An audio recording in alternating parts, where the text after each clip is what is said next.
জান্নাতের জন্য ভূমিকা হলো দুনিয়া, দুনিয়ার জন্য ভূমিকা হলো মায়ের পেট। মায়ের পেট দিয়েছেন বডি তৈরির জন্য, আর দুনিয়ার পেট দিয়েছেন রূহ তৈরির জন্য। মায়ের পেট বডি তৈরির জায়গা, আর দুনিয়ার পেট রূহ তৈরির জায়গা। মায়ের পেটে যে বাচ্চা পূর্ণাঙ্গ, এই বাচ্চা দুনিয়াতে পূর্ণাঙ্গ। আর দুনিয়ার পেটে যে মানুষের রূহ অপূর্ণাঙ্গ, এই মানুষ কবরে, হাসরে, মিজানে, ফুলসিরাতে অপূর্ণাঙ্গ। মায়ের পেটে 4 আঙ্গুলওয়ালা, দুনিয়ার পেটে সে 4 আঙ্গুলওয়ালা।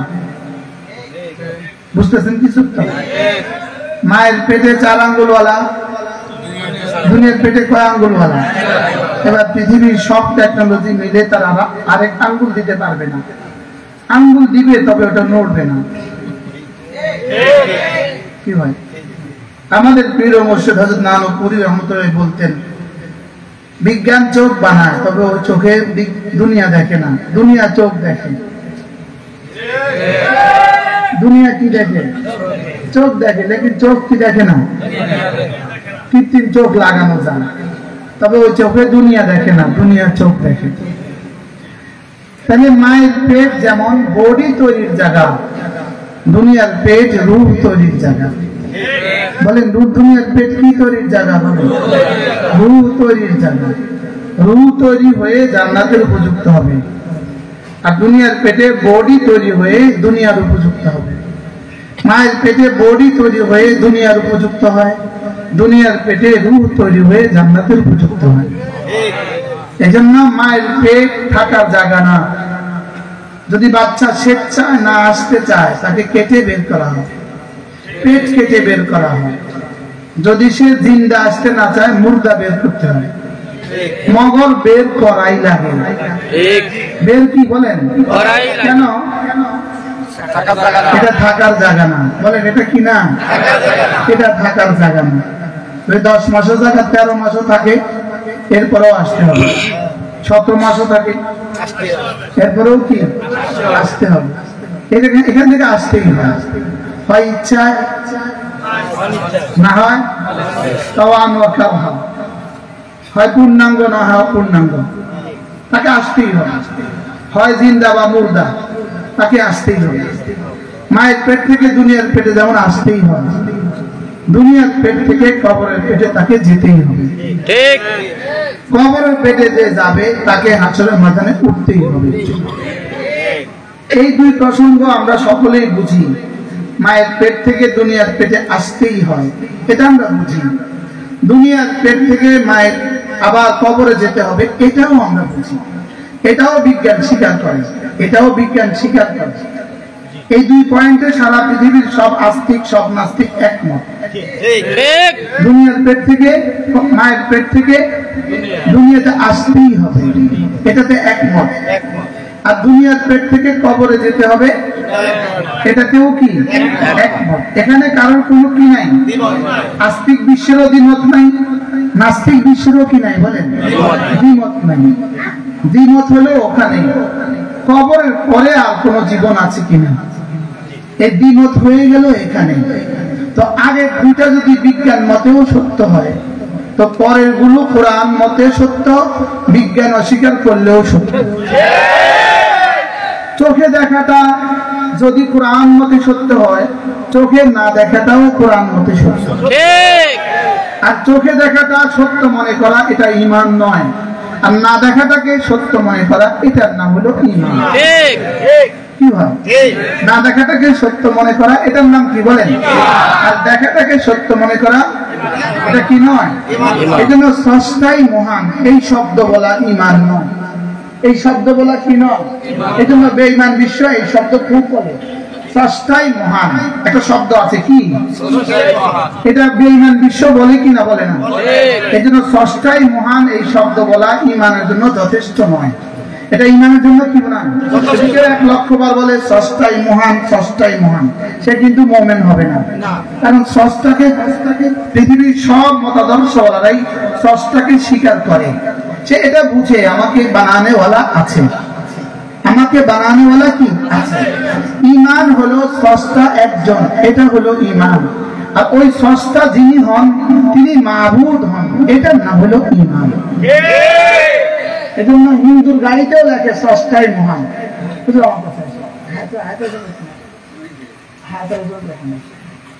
পিছনে আমি বারবার হুজুর আমার ওস্তাদ করলো, আমি হুজুর কাছে কিতাব ধরছি, হুজুরের অত মনে নাই। আমরা যখন হেদায়া পড়ি হুজুর তখন দাওরা পড়ে, আমরা হেদায়া মাঝে মাঝে ঠেকলে বড়দের কাছে ধরতাম, তখন কিতাব ধরছি। এটা হুজুরের হয়তো মনে নেই, হুজুরদের তো মনে থাকার কথা না, লেকিন ছাত্রদের তো মনে থাকে।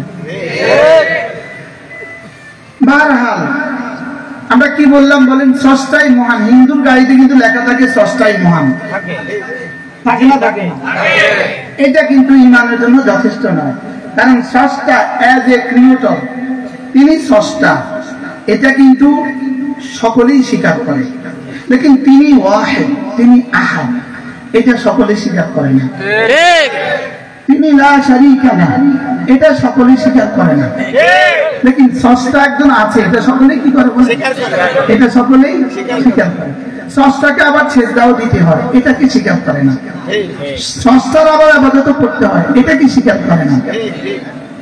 ওসি সাহেবের সৌজন্যে আমার কথা বলতে হবে আরেক লাইনে, কর্নেল সাহেবের সৌজন্যে বলতে হবে আরেক লাইনে, ওলামাদের সৌজন্যে বলা উচিত আরেক লাইনে, আপনাদের সৌজন্যে বলা উচিত আরেক লাইনে। একটু দোয়া করে দেন অল্প সময়ের জন্য সকলেই সৌজন্যে হয়ে যায়। এজন্য স্রষ্টা মহান এই শব্দ কি নয় বলেন, ঈমানের জন্য যথেষ্ট নয়। বলেন মানুষ মরণশীল, বলেন এই শব্দ ঈমানের জন্য যথেষ্ট নয়। মানুষ মরণশীল, ইহুদি স্বীকার করে মানুষ মরণশীল, ম্যান ইজ মর্টেল, এটা মানুষ ইহুদি স্বীকার করে। পৃথিবীর সমস্ত জাতি স্বীকার করে মানুষ মরণশীল, এই কথা ঈমানের জন্য যথেষ্ট নয়।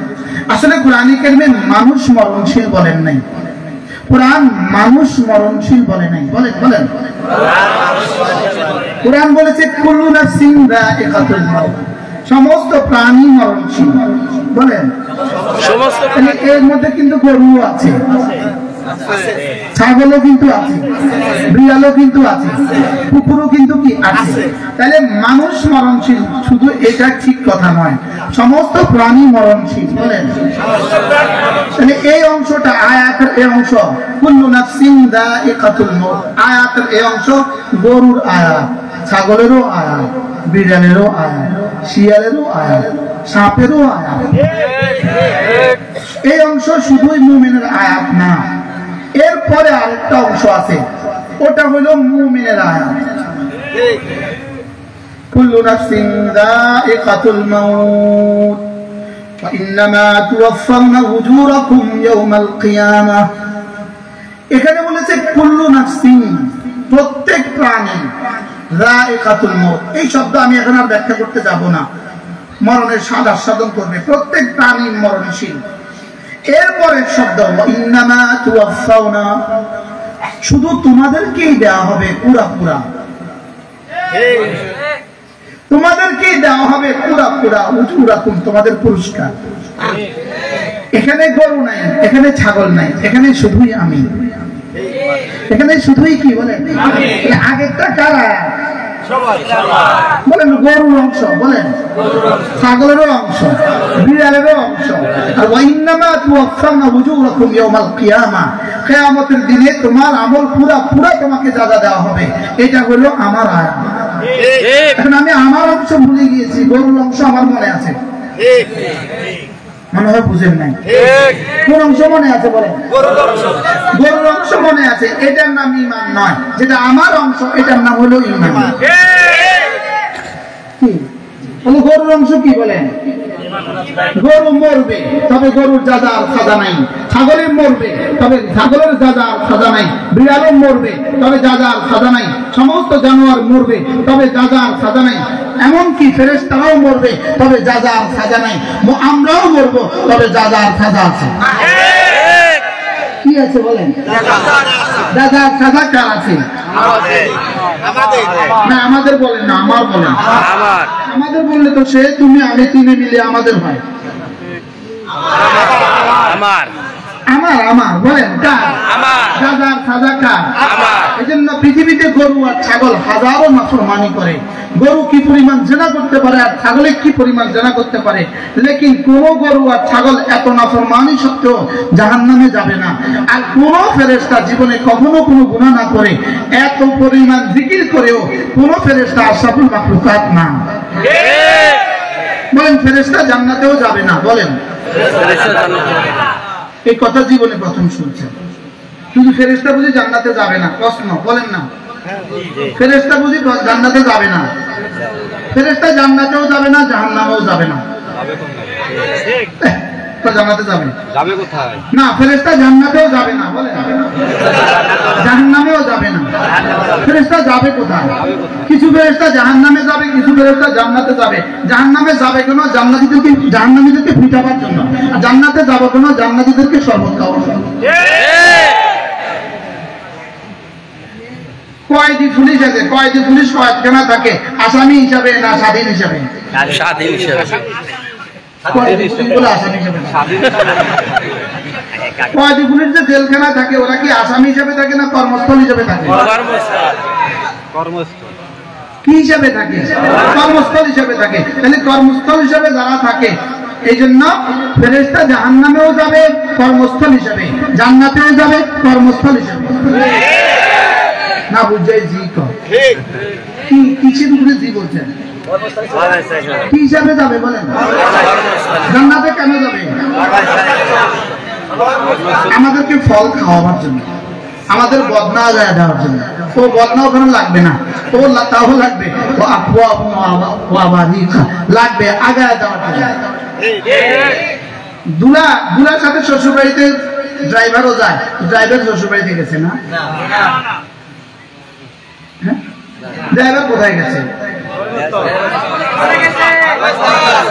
ড্রাইভার গেছে কোথায়? কর্মস্থলে। ড্রাইভার গেছে কর্মস্থলে, ড্রাইভার শ্বশুর বাড়িতে যায় না। তাহলে বলেন ফেরেশতা জান্নাতে কেন যাবে? বলেন কর্মস্থলে যাবে। কেন? আমাদেরকে মেহমানদারি পরিবেশন করার জন্য। জাহান্নামেও যাবে কেন? জাহান্নামীদেরকে কি দেওয়ার জন্য? সাজা দেওয়ার জন্য। তাহলে গরু হাজারো লাখো গুনাহ করেও গরু জাহান্নামী না, আর ফেরেশতা হাজারো লাখো ইবাদত করেও ফেরেশতা কিনা আশরাফুল মাখলুকাত না। তাহলে আশরাফুল মাখলুকাত কারা? আমরা। কেন আমরা আশরাফুল মাখলুকাত? কারণ রব আমাদেরকে দুটো যোগ্যতা দিয়েছেন, ফালহামাহা ফুজুরাহা ওয়া তাকওয়াহা। রব আমাদেরকে দুটো যোগ্যতা দিয়েছেন, একটা হলো গুনাহ করার যোগ্যতা দিয়েছে, আরেকটা হলো গুনাহ ছাড়ার যোগ্যতা দিয়েছে। আর গরু আর ছাগলকে কি যোগ্যতা দিয়েছে বলেন? খালি গুনাহ করার যোগ্যতা দিয়েছে, ছাড়ার যোগ্যতাই দেয় নাই। আর ফেরেশতাদেরকে কি যোগ্যতা দিয়েছে? শুধু নেকির যোগ্যতা দিয়েছে, গুনাহের যোগ্যতাও কি দেয় নাই। যদি ফেরেশতাদেরকে গুনাহের যোগ্যতা দিত, তাহলে এই পরিমাণ ফেরেশতা পৃথিবীতে আছে, এই পরিমাণ ফেরেশতা যদি প্রত্যেকদিন একটা করে মোবাইল কিনে ফেলতো, আমরা কেউ মোবাইল পাইতাম না। আল্লাহ বড় ভালো কাজ করছে, ফেরেশতারই কি জানে গুনার যোগ্যতা দেয় না। সব মোবাইল নিয়ে আসমানে চলে যেত। কি আমরা মোবাইল পাইতাম না। ফেরেশতারা কি করছে বলেন? গুনাহ করা কি জানে? আমি একদিন কোন এক জিনকে জিজ্ঞেস করছি, তোমরা কি মোবাইল ইউজ করো? করি তো। আমি দুপুর থেকে না, তোমাদের থেকে কিনি। ওরা কি করে? ওদের কাছে মোবাইল আছে, ওরা বাজার থেকে মোবাইল নেয়। আমি একদিন বলছি মোবাইলে কারা কারা ফোন করে? বলছে বাংলাদেশে আমরা 2-3 জনকে আমরা মোবাইলে ফোন করি, যাত্রাবাড়ি সাহেবকে আমরা মোবাইলে ফোন করি। আমরা যাত্রাবাড়ি সাহেবকে মোবাইলে ফোন করি। আরো কয়েকজনের নাম বলছে। আমি কি আমারে করো? আপনারাও মাঝে মাঝে করি। আপনি কি বুঝেন? কি লেগে পেলাম যদি ফেরেশতাকে কিসের যোগ্যতা দিয়েছে বলেন? গুনাহ করার যোগ্যতা দেয় না। গরু আর ছাগলকে কিসের যোগ্যতা দিয়েছে? তাহলে বোঝা গেছে যাকে এক যোগ্যতা দেয়, এক যোগ্যতার বুনিয়াদে যাজা আর সাজা হয় না। যাকে দুই যোগ্যতা দেয়, দুই যোগ্যতার বুনিয়াদে যাজা আর সাজা হয়।